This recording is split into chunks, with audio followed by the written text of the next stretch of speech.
아마도 당신은 아직 모를 수도 있지만 개미는 인간보다 더 오래된 존재입니다. 네, 맞아요. 개미가 인간보다 더 오래됐어요. 그리고 그뿐만 아니라 개미는 인간보다 100만 배나 더 많습니다. 그리고 비록 작지만 개미들은 자신들만의 문명에서 아주 조직적인 사회를 만들 수 있습니다. 그들에게는 리더가 있고 리군들이 있으며 각자 맡은 역할이 있습니다. 그리고 어린 개미들을 돌보는 시스템도 갖추고 있습니다. 그들은 노약자와 장애가 있는 개미들도 돌봅니다. 또한 자신들만의 농사와 동물 사육 방법도 가지고 있습니다. 그리고 그들 중 누군가가 죽으면 그들도 시체를 묻어줍니다. 더 놀라운 것은 몇몇 종류의 개미는 짝이 없어도 번식할 수 있다는 점입니다. 1억 년이 넘는 시간 동안 그들은 지구에서 수많은 생명체가 멸종하는 와중에도 살아남았습니다. 이것은 사실입니다.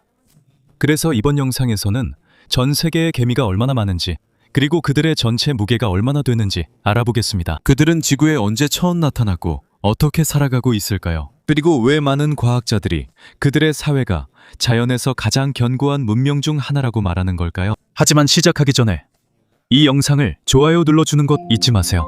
이것은 저희 콘텐츠 제작자들에게 큰 힘이 됩니다. 정말 감사합니다.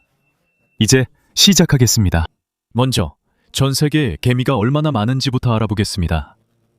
우리 모두는 거의 한 번쯤 개미를 본 적이 있죠. 하지만 만약 누군가가 지구상에 개미가 몇 마리나 있냐고 묻는다면 아마도 당신의 대답은 실제 숫자와 크게 다를 것입니다. 현재 전 세계에는 14,218종이 넘는 개미종이 공식적으로 확인되어 있습니다. 여기에 과학자들이 이미 확인한 1,758종이 넘는 아종도 추가됩니다.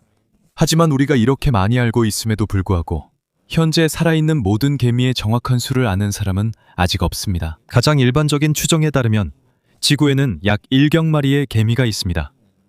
더 쉽게 이해하기 위해 말하자면 이는 1만조 마리의 개미와 같습니다. 네, 이 숫자는 너무 커서 거의 상상하기조차 어렵습니다. 그리고 만약 이 개미들을 하나씩 세어보려고 한다면 평생을 다 써도 끝내지 못할지도 모릅니다. 게다가 전 세계의 모든 개미의 무게를 합치면 100억 킬로그램이 넘습니다. 그리고 놀라운 사실이 하나 더 있습니다. 일부 추정에 따르면 현재 개미 전체의 무게가 지난 2000년 동안 지구에 살았던 모든 인간의 무게보다 더 무겁다고 합니다. 간단히 말해서 비록 작지만 그 수가 너무 많아서 지구상에서 가장 큰 생물량 중 하나를 이룰 수 있습니다. 그렇다면 개미는 언제 등장했을까요? 개미는 거의 전 세계 어디에서나 볼 수 있습니다.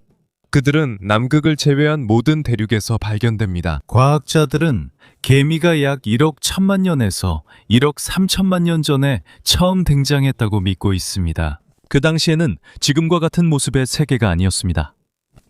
그들은 고대 초대륙인 로라시아에서 시작되었을 가능성이 있습니다. 그리고 더 놀라운 것은 그들이 처음부터 개미로 시작한 것이 아니라는 점입니다.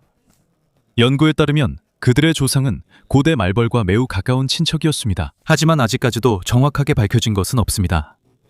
현대개미의 직접적인 조상일 수 있는 말벌종은 아직 확인되지 않았습니다. 그렇다면 개미는 얼마나 클까요? 우리가 개미라는 단어를 들으면 대부분 비슷한 크기를 떠올리곤 합니다. 하지만 사실 다양한 종류의 개미들은 크기에서 엄청난 차이를 보입니다. 어떤 종은 길이가 겨우 2mm밖에 되지 않습니다. 반면 어떤 개미들은 몇 센티미터까지 자랍니다. 그리고 과거로 돌아가 보면 그들의 고대 친척들은 훨씬 더 컸습니다. 발견된 가장 큰 개미 화석은 퍼미시움 속에 속합니다. 이 암컷 개미들은 길이가 거의 7cm에 달합니다. 그리고 날개는 최대 15cm까지 펼쳐질 수 있습니다. 즉, 이들은 오늘날 우리가 보는 많은 곤충들보다 더 컸다는 뜻입니다. 이제 정말로 개미에게 날개가 있을까요? 개미라고 하면 보통 땅 위를 기어다니는 작은 곤충을 떠올리죠. 하지만 네, 날개가 있는 개미도 있습니다. 그리고 이것은 별도의 종이 아닙니다. 사실 모든 개미는 벌목에 속합니다. 이 그룹에는 벌과 말벌도 포함되어 있습니다. 하지만 모든 개미 집단의 구성원이 날개를 가지고 있는 것은 아닙니다. 보통 여왕개미와 수컷개미만이 날개를 가집니다. 한편 우리가 매일 음식을 나르는 모습을 볼 수 있는 일개미들은 날개가 없습니다. 그렇다면 이들이 번식하는 비밀은 무엇일까요? 조금 더 자세히 알아봅시다. 수컷개미와 암컷개미가 있다면 일개미들은 어떤 존재일까요? 일개미들은 수컷일까요? 암컷일까요? 정답은 당신이 생각하는 것보다 더 독특합니다. 기술적으로 일개미들도 암컷입니다. 하지만 그들의 생식기관은 완전히 발달하지 않았습니다. 이 때문에 일개미들은 번식할 수 없습니다.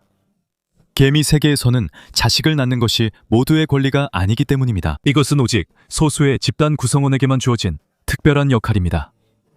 그리고 대부분의 경우 개미들은 태어날 때부터 사회에서 맡을 역할이 정해져 있습니다. 어떤 개미는 여왕이 되고 어떤 개미는 일개미가 됩니다. 그리고 어떤 수컷 개미들은 오직 번식만을 책임집니다. 사실 개미들은 종에 따라 다양한 번식 방법을 가지고 있습니다. 가장 일반적인 것은 수컷과 암컷 개미의 짝짓기입니다. 하지만 그게 어떻게 일어날까요? 전 세계 여러 지역에서 새로운 개미 군락이 형성되기 시작하는 시기가 있습니다. 그리고 이 일은 봄이 올 때마다 일어납니다. 그날 날개 달린 암컷 개미들이 둥지에서 동시에 나옵니다. 그리고 수컷 개미들도 단 하나의 임무만을 가지고 있습니다. 짝을 찾아 새로운 세대를 시작하는 것입니다. 재미있게도 이것이 그들의 평생 동안 실제로 날개를 사용해 날아다니는 거의 유일한 순간이라는 점입니다. 덧붙이자면 사실 그들의 비행 능력은 그다지 뛰어나지 않습니다. 대부분의 경우 암개미들은 날기 전에 먼저 키가 큰 풀이나 식물 위로 올라가 좋은 위치를 잡습니다. 자연스러운 발사대를 쓰는 것과 같습니다. 한편 수개미들은 더 가볍고 더 빨리 날 수 있기 때문에 보통 땅에서 바로 날아오릅니다. 그리고 여기서 그들의 이야기가 특별해집니다. 왜냐하면 그들의 짝짓기 자체가 하늘을 날면서 이루어지기 때문입니다. 네, 맞게 들으셨습니다. 하늘을 날고 있는 동안 그들은 짝짓기를 합니다. 짝짓기가 끝나면 수개미는 더 이상 군집에서 쓸모가 없어집니다. 그리고 잠시 후 그는 죽게 됩니다. 번식에서 그의 역할은 이렇게 간단하고도 씁쓸합니다. 하지만 암개미들은 어떨까요? 짝짓기 비행이 끝난 후 그녀는 자신의 옛집을 떠나 새로운 군집을 만들 장소를 찾기 위해 날아갑니다. 그리고 땅에 착지하면 그녀는 놀라운 행동을 합니다. 자신의 날개를 물어뜯어 스스로 잘라냅니다. 하지만 왜 그럴까요? 왜냐하면 이제 더 이상 날개가 필요 없기 때문입니다. 여왕개미의 일생에서 짝짓기 비행은 단 한 번뿐입니다. 두 번째 기회는 없습니다. 더 이상 다음 비행도 다른 짝도 없습니다. 한 번의 짝짓기에서 여왕개미는 수년 동안 알을 낳기에 충분한 유전 물질을 얻습니다. 그 후 여왕개미는 새로운 군락을 세울 안전한 장소를 찾기 시작합니다.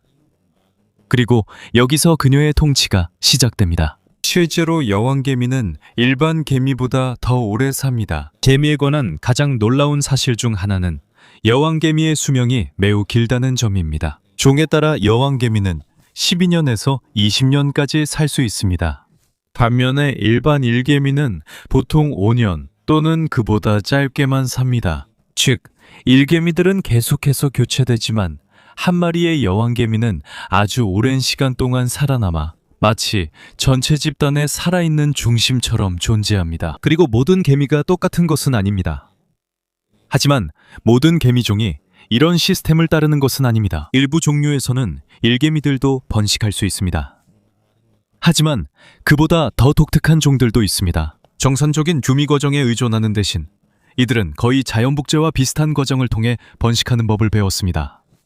그런데 이게 어떻게 가능한 걸까요? 이 과정에서는 개미들이 더 이상 수컷을 필요로 하지 않습니다. 대신에 이 현상은 자연스럽게 일어납니다. 마이코세피루스 스미티라고 불리는 개미종이 있는데 이들은 단위 생식이라고 불리는 과정을 사용합니다. 단위 생식입니다. 이 방법으로 새로운 암컷 개미들은 수정되지 않은 알에서 태어납니다. 다시 말해서 수컷 개미 없이 태어나는 것입니다. 정말로 수컷이 전혀 없습니다. 오랜 진화의 시간 동안 이 종은 더 이상 번식을 위해 수컷이 필요 없다고 결정한 것 같습니다. 실제로 모두 암컷으로만 이루어진 군락이 발견된 적이 있습니다. 과학자들이 아마존 분지에서 미코세프루스 스미티 군락을 발견했을 때 그들은 즉시 놀랐습니다. 처음 봤을 때부터 뭔가 이상한 점을 발견했습니다. 군락의 모든 개미가 암컷이었고 수컷은 단 한 마리도 없었습니다. 확실히 하기 위해 그들은 수집한 표본에 대해 DNA 분석을 실시했고 그 과정에서 더 놀라운 사실을 발견했습니다. 군락의 모든 구성원이 암컷일 뿐만 아니라 모두가 여왕과 똑같은 복제체였습니다. 마치 쌍둥이처럼요. 전체 군락이 모두 클론임을 의미합니다.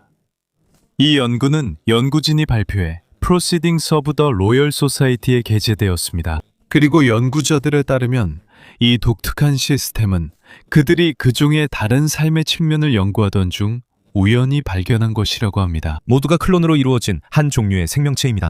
이 개미들을 더 연구하면서 연구자들은 여왕의 가장 중요한 생식기관 중 하나가 거의 쓸모없게 되었다는 것을 발견했습니다. 즉, 오랜 시간에 걸쳐 이 개미들은 정상적인 성적 생식의 필요성이 점점 사라졌다는 뜻입니다. 몇 년이 지나고 나서 이 종의 다양한 개체군에 대한 연구가 더욱 확대되었습니다. 과학자들은 여전히 전통적인 번식 방식을 사용하는 일부 개미 집단이 있다는 사실도 발견했습니다. 하지만 이런 집단은 매우 적었습니다. 실제로 남아메리카와 중앙아메리카에서 조사된 개체의 거의 90%가 클론으로 밝혀졌습니다. 여왕이 달라도 번식 방식은 같았습니다. 많은 과학자들에게 이것이 분명히 보여준 것은 is malinaw ang ipinapakita ng 이 종은 이미 클로닝을 주요 번식 방법으로 선택했다는 것입니다. 하지만 한 가지 큰 문제가 있습니다. 그리고 그것이 그들의 미래에 가장 큰 위험이 될 수 있습니다. 왜냐하면 한 종의 모든 개체가 거의 동일한 유전적 구성을 가지고 있다면 질병이나 감염 또는 환경 변화에 더 쉽게 영향을 받을 수 있기 때문입니다. 다시 말해, 그들에게 성공을 안겨준 시스템이 결국 그들의 몰락의 원인이 될 수도 있습니다. 하지만 한 가지 문제가 있습니다. 복제를 이용한 번식 방식에는 문제가 있습니다. 한 종의 모든 개체가 거의 동일한 유전적 구성을 가지게 되면 그들의 생존에 중요한 다양성이 사라지게 됩니다. 그리고 유전적 다양성이 부족하면 새로운 질병이나 기생충, 환경 변화에 훨씬 더 취약해집니다. 쉽게 말해서 한 개체를 공격할 수 있는 위협이 나타나면 거의 모든 다른 개체들도 영향을 받을 가능성이 높아집니다. 이로 인해 한 종의 개체 수가 빠르게 감소하고 결국 완전히 사라질 수 있습니다. 하지만 그런 일이 일어나더라도 그것이 전체 개미 세계에는 크게 영향을 미치지 않습니다. 지구의 아주 오랜 역사 속에서 개미들은 수많은 변화 속에서도 살아남아왔습니다. 그들은 공룡이 멸종하기 전부터 존재했고 지금까지도 계속 번성하고 있습니다. 그래서 많은 과학자들에게는 가까운 미래의 개미 전체 집단이 심각한 위험에 처할 가능성은 희박하다고 여겨집니다. 그리고 우리가 그들의 사회가 어떻게 작동하는지 더 많이 연구할수록 그들은 이 행성에서 우리와 함께 살아가는 또 다른 문명처럼 보이기 시작합니다. 개미 사회는 거의 인간과 비슷합니다. 사회 조직에 대해 이야기하자면 개미는 자연에서 진정한 문명에 가장 가까운 예 중 하나입니다. 개미학이라고 불리는 개미 연구에 관한 과학 분야에서 새로운 연구가 나올 때마다 그들의 공동체가 얼마나 복잡한지 점점 더 분명해지고 있습니다. 처음 보면 개미집은 단순한 흙더미처럼 보일 수 있습니다. 하지만 그 안에는 엄격한 관리 체계, 명확한 계급 구조, 일의 분업, 그리고 집단의 각 구성원이 따르는 역할이 있습니다. 이 모든 것의 중심에는 여왕개미가 있습니다. 여왕개미는 집단을 세운 존재이며 다음 세대를 이어갈 알을 낳는 역할을 맡고 있습니다. 하지만 그렇다고 해서 모든 일을 여왕개미가 하는 것은 아닙니다. 여왕개미 주위에는 약 10명에서 12명 정도의 일개미들이 항상 함께 있습니다. 이 일개미들은 여왕개미를 돌보는 시간이 정해져 있으며 여왕개미에게 먹이를 주고 여왕개미를 청소해주며 여왕개미의 모든 필요를 도와줍니다. 재미있게도 여왕개미를 돌보는 일개미들은 대개 집단의 어린 개미들로 이것이 그들의 인생에서 첫 번째 임무라고 할 수 있습니다. 거의 한 달 동안 이 개미들은 일종의 훈련을 거치며 여왕개미, 알, 그리고 유충을 돌보는 방법을 배우게 됩니다. 인턴십처럼 더 큰 책임. 전에 이런 과정을 거칩니다. 나이가 들고 더 숙련되어 갈수록 그들은 점차 다른 역할로 옮겨지는데 바로 먹이를 찾는 일꾼이 되는 것입니다. 더 나이가 많고 경험이 많은 개미들은 둥지에서 가장 먼 영토로 보내집니다. 이들이 바로 먹이 수색자들입니다. 그들은 낮 동안 내내 먹이와 군체에 필요한 다른 자원을 찾아다닙니다. 먹이를 발견하면 그들은 그것을 자기 자신만을 위해 먹지 않습니다. 그들은 그것을 둥지로 다시 가져가서 분배를 담당하는 구성원들에게 전달합니다. 거기서부터 전체 공동체를 위해 음식을 어떻게 나눌지 계획합니다. 마치 자체적인 공급과 물류 시스템을 가진 작은 도시와 같습니다. 하지만 식량만이 집단 내에서 돌고 있는 것은 아닙니다. 더 중요한 것이 하나 있는데 바로 정보입니다. 여왕은 페로몬이라고 불리는 특별한 화학물질을 분비합니다. 이 화학물질에는 여왕의 상태와 건강에 대한 정보가 담겨 있습니다. 이것을 여왕 주위에 있는 일군 개미들이 받아들입니다. 그리고 나서 그들은 이 정보를 다른 집단 구성원들에게 전달합니다.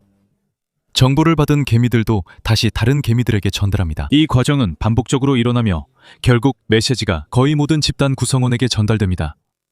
이런 방식으로 수천 마리의 개미들이 서로 연결되어 있습니다. 생각해보면 이것은 소셜미디어나 인터넷의 아주 단순한 버전과도 같습니다. 하지만 신호와 데이터 대신 냄새와 화학물질을 사용해서 작동합니다. 개미들이 자식들에게 가장 중요한 것 중 하나를 어떻게 가르치는지 아십니까? 놀랍게도 개미들은 자신들만의 학습 방법을 가지고 있습니다. 많은 곤충들은 오직 자신의 경험을 통해서만 배웁니다. 하지만 개미들은 다른 개미의 경험을 통해서도 배울 수 있는 능력이 있습니다. 즉, 개미들은 먼저 실수를 하지 않아도 배울 수 있다는 뜻입니다. 이것은 곤충 세계에서 매우 드문 능력입니다. 예를 들어, 사냥감 사냥이 어려울 때는 가장 경험 많은 사냥꾼이 먼저 나섭니다. 이 개미는 어린 개미들에게 어떻게 공격하는지 보여줍니다. 어떻게 턱이나 침을 사용하는지, 그리고 목태물을 어떻게 쓰러뜨리는지 보여줍니다. 관찰을 통해 더 어린 개미들은 시간이 지나면 필요하게 될 기술들을 배웁니다. 그럼에도 불구하고 이런 학습 시스템이 효과적이기 위해서는 좋은 기억력이 필요합니다. 그리고 바로 이 점에서 과학자들은 다시 한번 개미들에게 감탄하게 됩니다. 정기적으로 먹이를 찾는 채집 개미들은 자신의 영역을 잘 알고 있습니다. 어디에 먹이가 있는지 알고 있고 어떻게 둥지로 돌아가는지도 알고 있습니다. 더 놀라운 것은 그들의 길을 복잡한 미로로 막아도 여전히 새로운 경로를 찾아낼 수 있다는 점입니다. 그리고 올바른 길을 찾으면 그들은 그 길을 최소 4일 동안 기억합니다. 비가 오거나 날씨가 나빠서 며칠 동안 밖에 나가지 못해도 그들이 배운 길을 잊지 않습니다. 개미들은 시간 감각도 가지고 있습니다. 개미들은 방향만 기억하는 것이 아닙니다. 시간의 흐름도 추적할 수 있는 능력이 있습니다. 실험에서 특정 장소에 매일 같은 시간에 음식을 두면 개미들은 그것을 빠르게 배웁니다. 얼마 지나지 않아 개미들은 음식이 놓이기 전에 그 장소에 도착하기 시작합니다. 마치 언제 음식이 올지 알고 있는 것 같습니다. 그리고 더 놀라운 것은 먹이를 주는 것을 멈추더라도 개미들은 약 5일 동안 같은 시간에 같은 장소를 계속 방문한다는 점입니다. 마치 그들이 기다리던 음식이 다시 돌아올 것이라고 기대하는 것 같습니다. 개미들은 조직적일 뿐만 아니라 긴급 상황에서도 매우 능숙합니다. 위험의 첫 신호가 있을 때 개미들은 바로 당황하지 않습니다. 대신 먼저 준비를 시작합니다. 개미들은 유충과 번데기를 둥지의 출구 가까이로 옮깁니다. 하지만 아주 일부만을 지상으로 내보냅니다. 마치 그들은 먼저 위협이 진짜인지 아니면 단순한 허위 경보인지 확인하려는 것 같습니다. 그리고 진짜 위험이 있다는 것이 확인되면 그제서야 대규모 대피를 시작합니다. 작은 몸집이지만 그들은 동물 세계에서 가장 뛰어나고 조직적인 협동 시스템 중 하나를 가지고 있습니다. 이제 조금 다른 이야기를 해볼까요? 개미들은 어떻게 서로 소통할까요? 개미들의 움직임이 너무 질서정연해서 정말 궁금해집니다. 한 개미 집단 안에서 수천 마리의 개미들이 어떻게 서로 이해하고 소통할 수 있을까요? 개미들은 어떻게, 어디로 가야 할지 알까요? 누구를 따라가야 할지, 어디에 먹이가 있는지, 그리고 그 모든 정보를 어떻게 기억할까요? 놀랍게도 개미들은 인간처럼 모든 것을 기억할 필요가 없습니다. 왜냐하면 그들의 소통 시스템은 우리가 생각하는 것보다 훨씬 더 깊기 때문입니다. 개미는 인간처럼 귀가 없습니다. 하지만 그렇다고 해서 소리를 느끼지 못하는 것은 아닙니다. 귀로 듣는 대신 개미들은 주변의 진동을 느낍니다. 개미들은 무릎과 발에 특별한 센서가 있어서 땅이나 자신들이 지나가는 물체에서 발생하는 작은 움직임을 감지할 수 있습니다. 몇몇 개미들은 몸의 일부를 비벼서 소리를 내기도 합니다. 이것을 마찰 발음이라고 부릅니다. 이것은 배와 턱 부분을 이용해내는 약한 울음소리나 짹짹거리는 소리와 같습니다. 개미들은 이 소리를 동료 개미들과 소통하거나 때로는 다른 종과 소통할 때 사용합니다. 하지만 개미들에게 가장 중요한 언어가 있다면 그것은 바로 냄새입니다. 개미들은 땅에 페로몬을 남깁니다. 이것은 특별한 것입니다. 이것은 마치 보이지 않는 흔적과 같은 화학물질입니다. 우리는 볼 수 없지만 다른 개미들은 쉽게 냄새를 맡고 읽을 수 있습니다. 예를 들어 먹이를 찾은 채집 개미가 있으면 그 개미는 페로몬 흔적을 남기면서 군체로 돌아갑니다. 다른 개미가 이 냄새를 맡으면 그 길을 따라가게 됩니다. 그리고 그들도 먹이를 들고 돌아올 때 자신만의 페로몬을 추가로 남깁니다. 이로 인해 흔적이 더 강해집니다. 더 많은 개미들이 따라가게 되고 경로가 더욱 뚜렷해집니다. 하지만 그곳의 먹이가 다 떨어지면 돌아오는 개미들은 더 이상 새로운 페로몬을 남기지 않습니다. 점점 냄새가 사라지게 됩니다. 그리고 냄새가 사라지면 경로도 사라집니다. 이렇게 개미들은 주변 환경의 변화에 적응하게 됩니다. 예전 먹이로 가는 길이 막히면 일부 채집 개미들은 옛 길을 벗어나 새로운 경로를 찾으려고 합니다. 더 짧은 길을 찾은 개미가 군체로 돌아가며 새로운 페로몬을 남기면 다른 개미들도 그 길을 따라갑니다. 그리고 새로운 길이 더 성공적이면 더 많은 개미들이 그 길에 냄새를 남기기 때문에 그 경로가 점점 더 강해집니다. 이렇게 해서 마치 자신들만의 고속도로처럼 보이는 유명한 개미 행렬이 만들어집니다.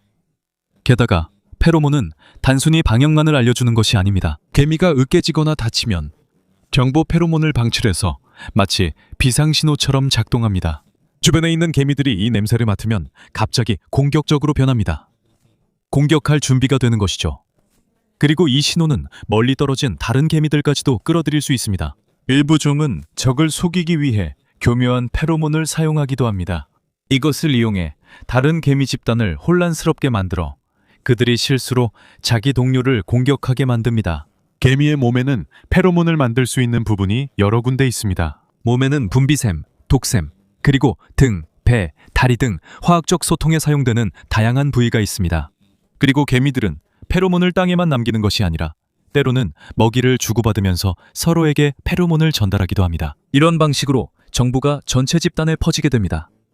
한 마리의 개미는 동료가 어떤 그룹에 속해 있고 무슨 일을 하고 있는지 알 수 있습니다. 마치 신분증 시스템이 있는 것처럼 카드나 유니폼 대신에 냄새를 사용합니다. 집단에서 여왕개미가 바뀔 때 어떤 종류의 개미들은 여왕이 한 마리만 있는 것이 아니라 여러 마리의 여왕이 있을 수 있습니다. 때로는 한 집단에 여러 여왕개미가 존재하기도 합니다. 하지만 여왕개미가 많아도 그 중에서도 우위에 있는 개미가 있습니다. 지배적인 여왕개미는 자신의 힘을 알리는 특정한 페로몬을 내뿜어 신호로 사용합니다. 그 여왕개미가 그 페로몬을 더 이상 만들지 않으면 집단의 흐름이 달라집니다. 이것은 그녀의 지위가 약해지고 있다는 신호와도 같습니다. 점차 일개미들은 다른 여왕개미를 돌보기 시작합니다. 그리고 그 새로운 여왕개미가 집단의 지배적인 리더가 됩니다. 작은 개미의 뇌로도 그들은 매우 체계적이고 매우 실용적이며 매우 효과적인 시스템을 만들어냅니다. 그들은 인간이나 더 똑똑한 포유류와는 거리가 멉니다. 하지만 그럼에도 불구하고 그들은 소통, 일, 계층 구조, 그리고 집단적 의사결정이 있는 사회를 만들어냈습니다. 그리고 그게 전부가 아닙니다. 왜냐하면 세계의 일부 지역에서는 개미들이 단순히 먹이를 찾는 것만이 아니라 농사를 짓고 자신들만의 동물도 기르기 때문입니다. 대부분의 개미들은 다양한 것을 먹습니다. 포식자도 있고 죽은 동물을 먹는 개미도 있으며 식물을 먹는 개미도 있습니다. 그리고 식물만 먹는 초식성 개미들은 장속의 특별한 미생물에 의존해 자신들이 먹는 식물성 먹이를 더 잘 소화합니다. 하지만 몇몇 종들은 더 높은 단계에 도달했습니다. 인간처럼 그들은 자신들만의 농업을 하는 법을 배웠습니다. 이것은 단순히 주변에서 음식을 가져오는 것이 아닙니다. 그들은 실제로 재배하고 돌보고 자신들의 집단 안에서 음식을 생산합니다. 이러한 활동이 너무나 광범위해서 과학자들이 이미 분류를 해놓았습니다. 80종이 존재합니다. 더 단순한 방식의 농업을 사용하는 개미도 있습니다. 34종의 개미는 산호버섯을 재배합니다. 18종의 개미는 효모를 재배합니다. 그리고 63종의 개미는 더 발전된 농업에 도달했습니다. 이 개미들은 자신들의 집단 안에 버섯 정원을 만드는 방법을 알고 있습니다. 더 놀라운 것은 몇몇 종류의 버섯은 개미들에 의해 수많은 세대에 걸쳐 거의 길들여졌다는 점입니다. 즉, 이 버섯들은 이제 야생에서 스스로 살아갈 수 없습니다. 개미들의 돌봄이 꼭 필요하죠. 마치 농부에게 의존하는 진짜 농작물처럼요. 입군개미, 진정한 버섯 농부들입니다. 이에 가장 좋은 예 중 하나가 바로 입군개미입니다. 처음 보면 이 개미들이 자르는 잎을 먹는다고 생각할 수 있습니다. 하지만 그게 진짜 이유는 아닙니다. 개미들은 그 잎을 군체로 다시 가져갑니다. 그 후에 개미들은 잎을 잘게 자르고 그 잎을 자신들의 버섯 농장에 사용하는 기질이나 비료로 사용합니다. 네, 잎이 이 개미들의 주된 먹이는 아닙니다. 이들이 진짜로 기르는 것은 곰팡이입니다. 그리고 농사를 짓는 과정에서도 분명한 역할 분담이 있습니다. 큰 일개미들은 식물의 단단한 부분을 자르고 더 작은 일개미들은 잎을 씹고 잘게 자릅니다. 그리고 가장 작은 개미들이 바로 버섯 농장을 돌보는 역할을 합니다. 그들이 청소를 하고 그들이 지키며 또한 곰팡이가 망가지지 않도록 돕는 역할도 합니다. 몇몇 개미의 몸에는 항생제와 비슷한 물질을 만들어내는 박테리아도 있습니다. 이것은 그들의 버섯 농장을 망칠 수 있는 해로운 박테리아와 싸우는 데 도움을 줍니다. 더 놀라운 것은 잎군개미들은 어떤 종류의 잎이 그들의 곰팡이에 좋은지 나쁜지까지도 느낄 수 있다는 점입니다. 그들은 버섯의 화학 신호를 읽습니다. 만약 어떤 종류의 잎이 곰팡이에 독성이 있다는 것을 알게 되면 그 집단은 그것을 기억합니다. 그리고 그들은 다시는 그것을 가져가지 않습니다. 이런 수준의 조직력에서는 감탄하지 않을 수 없습니다. 하지만 개미들의 능력은 여기서 끝나지 않습니다. 농사뿐만 아니라 마치 가축을 기르는 것처럼 동물을 돌볼 줄 아는 다른 종들도 있습니다. 동물을 돌보는 개미들입니다. 그들의 크기를 생각하면 개미들이 훌륭한 포식자라는 사실이 무섭게 느껴집니다. 하지만 사냥과 싸움 외에도 그들은 특별한 일을 배웠습니다. 그들은 진딧물을 돌봅니다. 진딧물은 감로라고 불리는 달콤한 액체를 분비하는 작은 곤충입니다. 개미들에게 이 액체는 에너지가 높아서 매우 중요합니다. 그래서 개미들은 진딧물을 잡아먹는 대신 돌봐줍니다. 식물 위에서 진딧물을 방목하고 다른 포식자로부터 지켜줍니다. 그리고 꿀물이 필요할 때면 개미들은 말 그대로 진딧물을 젖자듯이 해서 감로를 얻어냅니다. 개미는 진딧물의 배를 쓰다듬거나 간질려서 이 행동을 합니다. 그러면 진딧물이 달콤한 액체를 내놓고 개미가 그것을 받아먹습니다. 재미있는 점은 이것이 단순한 기생관계가 아니라는 것입니다. 진딧물도 이득을 봅니다. 개미의 보호가 없으면 진딧물은 다른 포식자들에게 더 빨리 잡아먹히게 됩니다. 그리고 개미군락이 새로운 곳으로 이동할 때 일부 개미들은 자신들의 진딧물 무리까지 데리고 갑니다. 생각해보면 이것은 인간이 소, 염소 또는 다른 가축을 기르는 것과 거의 비슷합니다. 단지 크기만 다를 뿐이죠. 모양만 다를 뿐 원리는 거의 같습니다. 개미들의 세계가 완벽할까요? 이쯤 되면 개미가 거의 완벽한 생명체라고 쉽게 생각할 수 있습니다. 그들은 조직적이고 빠르게 적응하며 자체적인 농업 시스템과 가축을 가지고 있고 통신망도 있습니다. 명확한 계급 구조와 마치 하나의 거대한 두뇌처럼 보이는 집단지성도 갖추고 있습니다. 하지만 사실 그들의 시스템은 완벽하지 않습니다.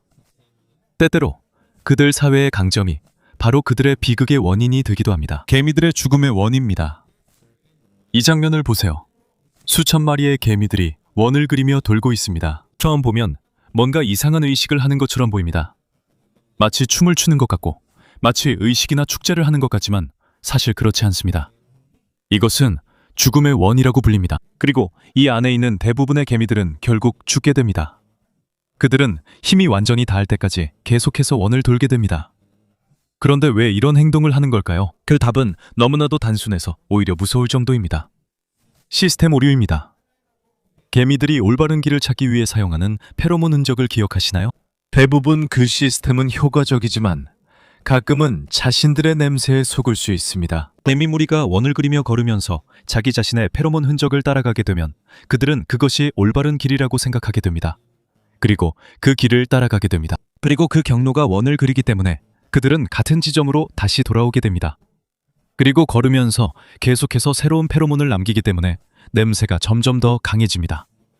잘못된 흔적이 점점 더 강해지는 것이죠. 개미들은 자신들이 따라가고 있는 길이 맞다고 점점 더 확신하게 되고 다른 개미들이 와서 그 줄에 합류하게 됩니다. 그들은 자신들이 따라가고 있는 것이 함정이라는 사실을 전혀 모릅니다. 원은 점점 커지고 더 많은 개미들이 합류하면서 이것은 치명적인 행진이 되어갑니다. 결국 수천 마리의 개미가 극심한 피로로 인해 죽을 수 있습니다. 때로는 외부의 개인만이 이를 멈출 수 있습니다.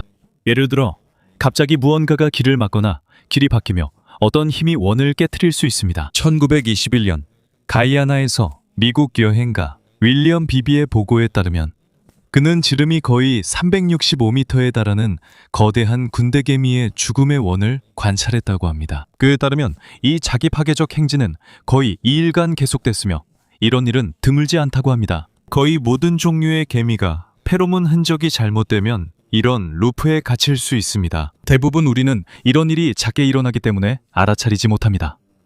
때로는 몇 마리의 개미만이 이 함정에 빠지기도 합니다. 하지만 평평하고 탁 트인 곳에서는 이 현상이 엄청나게 커질 수 있습니다. 그리고 이걸 직접 보면 정말 소름이 돋을 정도입니다. 그들은 마치 좀비처럼 방향 감각도 없이 걸어다닙니다. 하지만 더 무서운 것은 어떤 경우에는 개미들이 실제로 좀비처럼 변한다는 점입니다. 개미 세계에서 벌어지는 진짜 좀비 아포칼립스입니다. 영화에서 좀비 아포칼립스는 보통 감염으로 시작되죠. 바이러스나 질병이 사람의 몸을 조종해서 생각 없는 무서운 존재로 만들어버립니다. 하지만 자연에는 이것과 똑같은 진짜 버전이 있습니다. 개미들에게 이는 최악의 악몽 중 하나로 바로 코디셉스 곰팡이입니다. 처음 보면 그냥 곰팡이일 뿐입니다. 조용하고 작고 해로워 보이지 않죠. 하지만 이 곰팡이에 개미가 감염되면 무서운 과정이 시작됩니다. 곰팡이의 포자가 개미의 몸속으로 들어갑니다. 그리고 나서 개미에게 가장 중요한 소통수단인 후각에 영향을 미칩니다. 그렇게 되면 감염된 개미는 자신의 집단과의 연결을 잃게 됩니다. 길을 잃고 동료들과 멀어지며 더 이상 둥지로 돌아갈 수 없습니다. 이 시점에서 곰팡이는 개미의 행동을 조종하기 시작합니다. 개미를 구하기 위해서가 아니라 곰팡이가 자라기에 가장 좋은 장소를 찾기 위해서입니다. 대부분의 경우 곰팡이는 개미를 서늘하고 습한 곳으로 이동하게 만듭니다.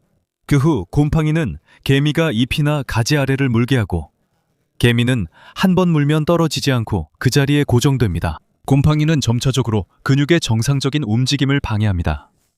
이런 일이 일어나는 동안 곰팡이는 개미의 몸 안에서 계속 자랍니다. 결국에는 곰팡이가 곤창이가 머리에서 밖으로 뚫고 나옵니다. 그리고 나서 새로운 포자를 방출해 다른 개미들에게 감염을 일으킵니다. 이 모든 과정은 약 10일 정도 걸립니다. 그리고 그 시간의 대부분 동안 개미는 아직 살아 있습니다. 진정한 악몽이죠. 뇌가 직접적으로 조종되는 것은 아닙니다. 과학계는 좀비 개미에 대해 오래전부터 알고 있었습니다. 하지만 오랜 시간 동안 곰팡이가 정확히 어떻게 개미를 조종하는지는 명확하지 않았습니다. 예전에는 이것을 뇌기생충이라고 부르곤 했죠. 마치 개미의 뇌를 장악해 그곳에서 명령을 내리는 것처럼 보였습니다. 하지만 2021년 2월 미국 국립과학원 회보에 발표된 연구는 실제로 그렇게 단순하지 않음을 보여주었습니다. 연구 결과에 따르면 개미의 뇌는 온전하게 남아 있었습니다. 곰팡이가 뇌를 직접적으로 파괴하지는 않았습니다. 대신 곰팡이는 자신의 균사체를 개미의 몸 전체 근육 섬유에 침투시킵니다. 즉, 통제는 뇌에서 오는 것이 아니라 몸에서 오는 것입니다. 점차적으로 개미의 일부 조직세포가 곰팡이 세포로 대체됩니다. 쉽게 말해서 개미와 곰팡이가 결합된 존재가 되는 것입니다. 개미의 몸은 곰팡이의 운반체가 됩니다. 이제 곰팡이가 꼭두각시처럼 조종합니다. 마치 몸 안에서 누군가 실을 당기는 것과 같습니다. 그리고 불쌍한 개미는 마지막 순간까지 무서운 각본을 따를 수밖에 없습니다. 작지만 결코 단순하지 않습니다. 이 모든 약점에도 불구하고 개미들은 지구의 생물권에서 확고한 위치를 차지하고 있음이 분명합니다. 그들은 단순히 땅 위를 지나가는 곤충이 아닙니다. 그들만의 시스템이 있습니다. 통신 네트워크가 있습니다. 맡은 역할도 있습니다. 농사도 짓습니다. 가축도 기릅니다. 학습 방법도 있습니다. 기억력도 있습니다. 비상 대응 체계도 있습니다. 그리고 때로는 인간 문명과 놀랄 만큼 닮은 사회도 가지고 있습니다. 그래서 우리가 그들을 계속 연구할수록 한 가지가 더욱 분명해집니다. 내미는 우리가 아무 생각 없이 밟아버릴 수 있는 작은 존재가 아닙니다. 땅속, 나무 안, 그리고 세상의 틈 사이에는 인간이 등장하기 훨씬 전부터 조용히 작동해온 문명이 있습니다. 그리고 그들이 1억 년이 넘는 시간 동안 살아남았다면 앞으로 어떤 진화적 도약을 이룰지 누가 알겠습니까?